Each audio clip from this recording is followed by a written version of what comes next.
By the mid-1980s, some would argue that the term of funk, referring to a genre of music that found great commercial success on black music charts in the 1970s, had become passé in popular music culture and in black media. In musical terms, large-scale bands, which were previously popular in the funk tradition, were streamlining both its numbers of members as well as their sound. Influential producer and keyboardist Kashif is just one of the artists who helped usher in a new decade of slinky grooves after the 1970s. The new sound was less about signature low-end bass-driven grooves than about the game-changing bass synthesizer sound that had just been introduced barely 5 years earlier by Bernie Worrell's signature performance on Parliament's Flashlight. Even previous chart-topping leaders in black music at the time, such as Earth, Wind & Fire and the self-proclaimed king of punk funk, Rick James, began to adopt more synth sounds and a scaled-back funk aesthetic in their works. For example, Earth, Wind & Fire's Fall in Love with Me and Rick James's Cold Blooded, both hits from 1983. From a commercial standpoint, the characteristics of what previously made funk popular with record buyers and concert goers, a thumping bass line propelled by a groove-oriented full rhythm section and horn section with no less than 2 or 3 horns, was falling out of favor. The most telling example of a funk band that chose to keep up and ultimately find success with the new sound was the group Cameo. Originally founded in 1974, Cameo was originally called the New York City Players and changed its name to prevent association with the Ohio Players. At both bands' peaks of commercial success, their members were numbered at 9 to 10 members. However, by 1983, Cameo downsized to only 4 remaining members, choosing to embrace the new sound of the post-funk 1980s. The liner notes from the group's album Style, released that year, state the following, quote, "There are no conventional drums used on this album. All drums are electronic. The new age sound, thank God," end quote. Enter go-go, the indigenous music and culture of Washington, D.C. and a direct offshoot of national funk trends, music trends of the 1970s. Though nearly unknown to those outside of its primary participant cohort of working class black youth in the DC, Maryland, and Virginia areas. In this paper, I will explain what DC Go-Go is, as described through the vantage point of its first decade of major reach, 1979 through 1989, and I will describe how Go-Go proudly maintained key characteristics of the funk genre as a thriving force in the 1980s and beyond. The genre of go-go refers to a style of live funk-based music indigenous to Washington, D.C., also known then as Chocolate City, or CC for short, referring to its black majority of residents. The music consists of the necessary elements of conga drums and a lead talker engaging in improvisational call and response with an audience. Importantly, go-go maintains a preference of long playing grooves and songs, whether originals, covers, or improvisational vamping, bridged by breaks of the congas and other percussion instruments with the drums which lock together into a pocket. This creates the sense of one non-stop song with no stopping in between, as opposed to several songs played over the course of several minutes with breaks in between. Go-go music began during the 1970s and, as a result, found and embraced commonalities with other national bands during this time, the heyday of the tradition of large ensemble big bands and black popular music, namely funk. The characteristics of much of first-generation go-go therefore included groove-based and bass-heavy dance music, the encouragement of crowd participation, a horn section of at least 2 to 3 members, and a band that can include upwards of 10 or more members. Even when funk music fell out of style nationally, many go-go bands kept these original elements, placing go-go squarely in the genre of funk. To those outside of music's core DC area who hear it but are unfamiliar with what go-go is. For those who are familiar with go-go, the descriptions tend to have much in common. Oakland-based scholar Ricky Vincent wrote in his book Funk, quote, "At first glance, looking like nothing more than large and loud R&B acts on stage, go-go bands delivered the strongest, hottest, truest monster funk experience of the decade of the 1980s. In her book, Go-Go Live, The Musical Life and Death of a Chocolate City, Natalie Hopkinson described the music as popular music, party music that can take many forms, before adding, you also know it's go-go because the audience is a part of the band.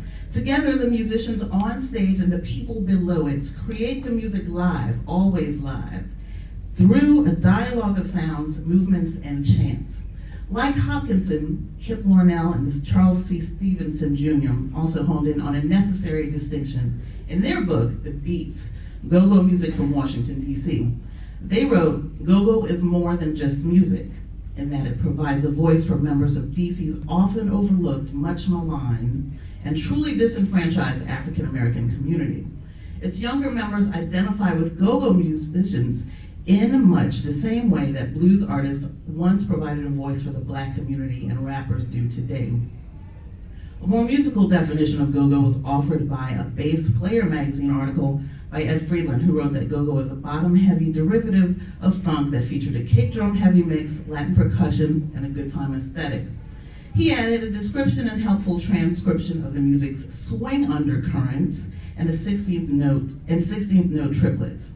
Finally, one of the more interesting descriptions was included in an article for the DJ culture publication Mix Mag, and appropriately titled, What the Hell is Go-Go? It stated that the go-go scene is a quantum physics puzzler, an alternative universe where disco didn't burn half as brightly, where that lazy southern groove held sway, where clever musicians updated their lifestyle and made innovations that elsewhere won the DJ his crown. Thanks to ingenuity and local tastes, while the rest of the world fell in love with the DJ, getting swept into disco or being gut punched by hip hop. In America's capital, go-go saw off all comers and left the musicians in control. By bridging the gaps between songs, by building football team rhythm sections, by stretching tracks into percussion epics, and by pulling the audience into a sea of call and response, DC's go-go musicians made sure the DJ couldn't displace them. In this clip from the BBC documentary, Welcome to the Go-Go, the Class Band of DC does a live performance of its song of the same name. Keep in mind that both the recording and original airing are from 1986.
1976, the sound of horn-based 1970s style funk was generally considered out of fashion for popular commercial R&B music, which has turned to more electronic and digitally enhanced sounds.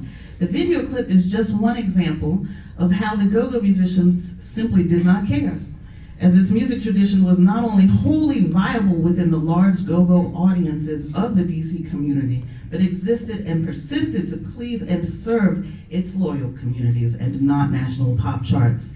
An example of the financial and creative viability for go-go inside its community is this next clip of go-go pioneers Rare Essence performing in 1987 at Go-Go Live at the Capitol Center in Landover, Maryland. The concert's performers consisted of only go-go bands, including Chuck Brown and the Soul Searchers, Junkyard Band, EU, and more, and sold out the venue with nearly 25,000 in attendance.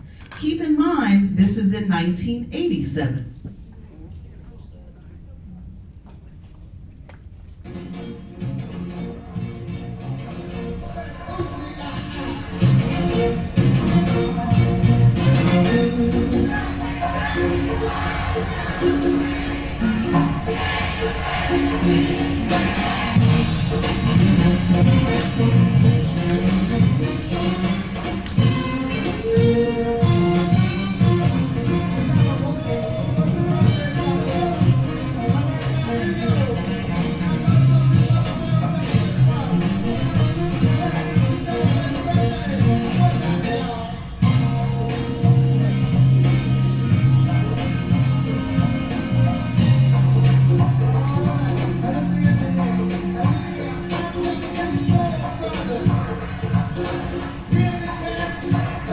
Example of the call and response that happens at the show.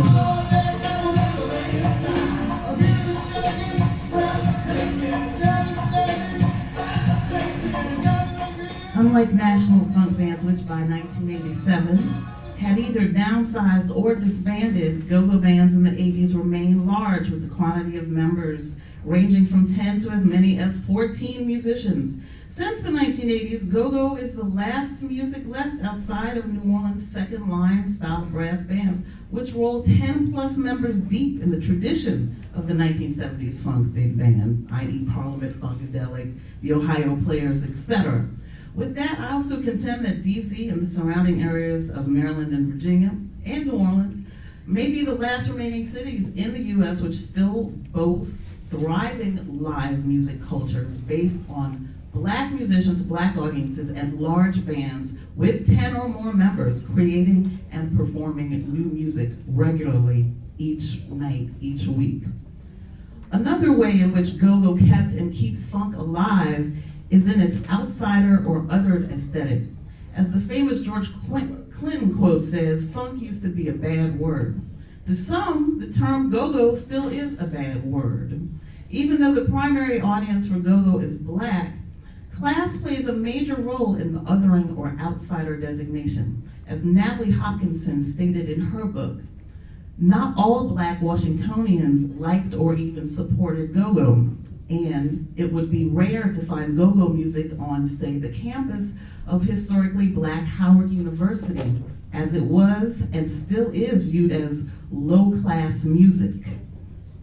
Even recently, politicians in the DMV area have held efforts to remove liquor licenses of venues hosting go-go music.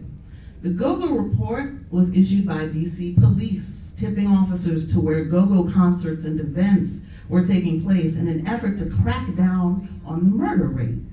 The assumption that go-go music and crime go hand in hand is a more complicated discussion, but the simplicity of police to blame violence on conga-based music performed by African Americans shows the music's power in inciting fear among whites.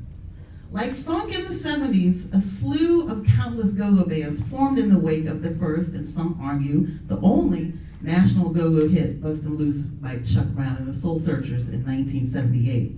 The majority of these bands featured and were fronted by young musicians, high school and college age, all benefiting from then robust school music programs and all wanting to capitalize on Brown's exciting new sound, which bridged conga drum breaks throughout the course of an entire night. But unlike funk in the 70s, and for instance, the countless groups out of Dayton, Ohio, who hit big nationally with its homegrown funk sound, go-go never made a national impact, though initiatives were put into place in the 1980s with the hopes that it would.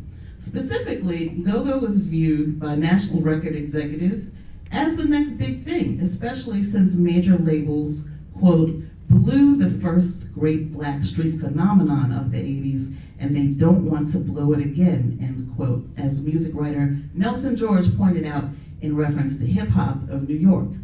He continued, quote, hip-hop was an underground black thing that had been happening for a while, and the major record company people basically ignored it. And suddenly the thing exploded commercially and in terms of audience acceptance, and it left a lot of egg on their face. And now Atlantic Records president Ahmet Ertegun is in Washington looking for bands.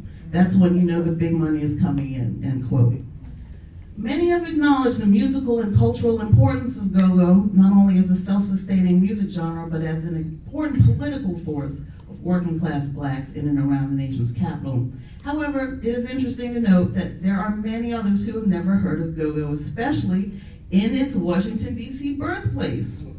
There are several reasons for this, and each of them play a big part in why the music is viewed as undervalued and overlooked, even in its home. As a Billboard article pointed out, go-go failed to become a nationwide phenomenon despite a push by a few labels in the mid-'80s. And again, as Hopkinson wrote, go-go music is created always live. It is for this reason that many argue how go-go music at its best does not translate well to a traditional studio recording, and hence would be hard-pressed to find a widespread national audience outside of the live go-go music scene in DC and the surrounding areas.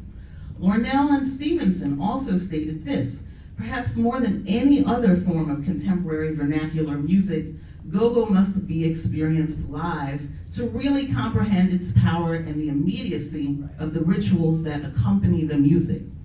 Go-go music benefits from, thrives on, and is reliant upon its regional ties and practices such as local neighborhood and crew shout-outs, or what Lornell and Stevenson refer to as representing.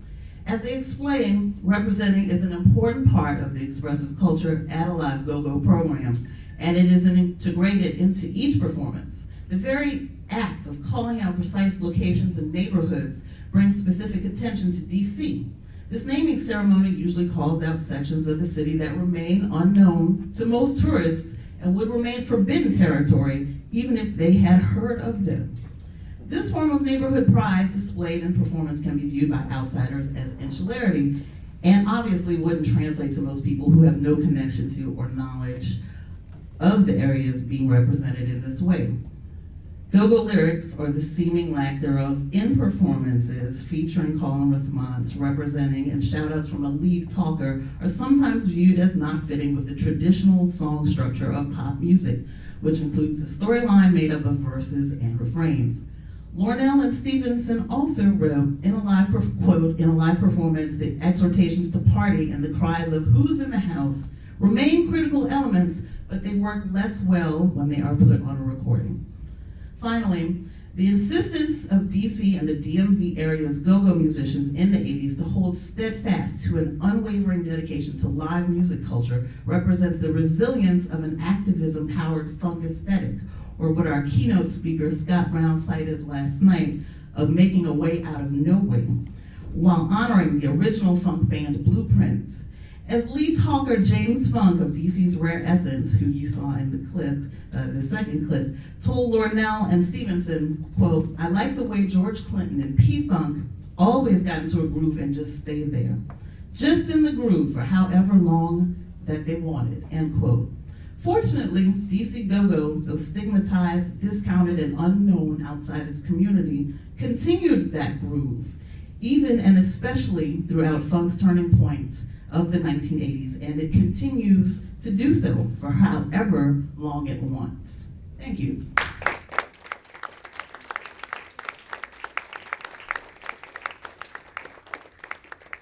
For a couple questions, Ricky? Question, comment.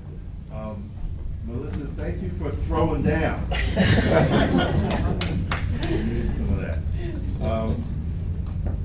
One song that always stood out for me, partly because it was great, but partly because it was in a desert on the radio. But that was Doing the Butt by EU in 1987. And it drove me nuts because nothing on the radio sounded like that. It was all those tin drums that you said Cameo was into and made me puke. And that stood out. And usually if there's a big hit, somebody follows it up. And there was no follow up, no nothing. And I remember an article like in Ebony or something where Spike Lee had to defend his decision to make that record be the single. They kept saying, make the Phyllis Hyman ballad the single off that movie soundtrack. And he said, no, this is what the people are doing, this is where the people are at. This is the song. It was a pitched battle to do that. I was wondering what you thought about that. Yeah, so that, I'm glad you brought that up, the song The Butt by EU, since for Experience Unlimited, that was in the film School Days. That was also, EU are part of the pioneering go-go bands of the 1980s. The song was not written by the band itself. It had a go-go aesthetic, but a lot of hardcore go-go fans dismissed the song. And what happened, the song was so huge, it was a national hit. EU toured all over the country. I remember they came to New Orleans, where I am based and from, and they opened for Salt and Pepper. I mean, they were all over. However, it was viewed as EU leaving the community. So when they went back, other go-go bands had taken, quote unquote, taken their place, and it's taken them several years to sort of regain their status level of respect, even in DC, even though they had a national hit. The same thing happened with the group Trouble Funk, who actually is the only band outside of DC. If I talk to people outside of DC about go-go, if they've heard of it, 9 times out of 10 they're gonna say Trouble Funk. In DC, Trouble Funk was so huge outside of DC, they left, they toured, they did amazing things for spreading the music and the culture around the world. When they got back to DC, it was like, y'all have been gone, we've moved on. So that's an interesting thing. Just because they got popular outside, that didn't make them more respected in the community. Actually, the other way around. One more? There we go, Morris. Thank you, Melissa. And I was thinking the same thing he was thinking, because when you said what the statement about Howard, that was surprising to me, because the go-go music to me and the way that they perform seemed to me like HBCU bands. So that's why I was a little, that kind of caught me by surprise a little bit, because I remember EU from School Days. So I got a little. Well, yeah, it's a whole culture, a whole culture that you really can't get on record. You have to find these PA tapes that are recorded at the shows that are traded amongst people. At least this was happening in the 80s. And records and 3 and 4 minute songs, not really the best format to hear go-go. You listen to the PA tape that lasts 15, 20, 30 minutes. That's the go-go experience. Last comment, Joseph. The other thing that happened with go-go is largely what happened to black live music anyway in the 80s. The first came disco, all the good beats went away. People just wanted to be, disco was the first thing, and then came automation. Automation, the industry walked away from live music.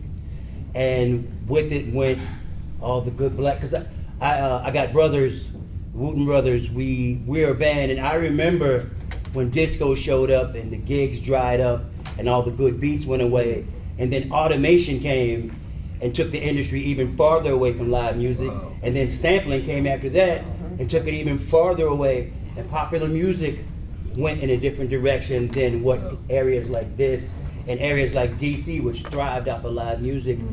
The industry went away.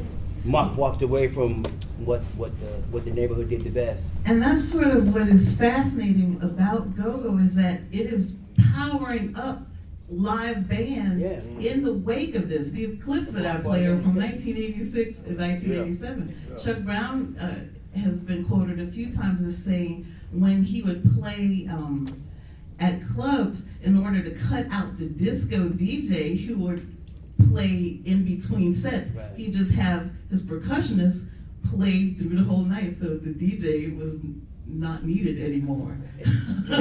If I could add one more thing, what the legacy that Go-Go did leave though, because when the machines came in first, Go-Go always swung. Go-Go had that hard swing because it's hard to make, you know, a 14-piece band and 10 of them playing percussion. It's hard to make them play straight time. So that the boo, the bass, boo, bass, the boo. When the drum machines came in, they were all straight. Boo, that boo, do bat boo, boo boo do bat boo. Right. And then New Jack Swing is just automated go-go. Yeah. New Jack Swing. When you hear the Nelly song, I wanna take my clothes off. that's bustin' That's just loose. the automated busting loose. It's just the automated busting loose. So go-go made its point, but as people made music differently, when people were making music but not making it with live instruments, then that sort of made it harder for people that make music with live instruments. Melissa, thank you so much.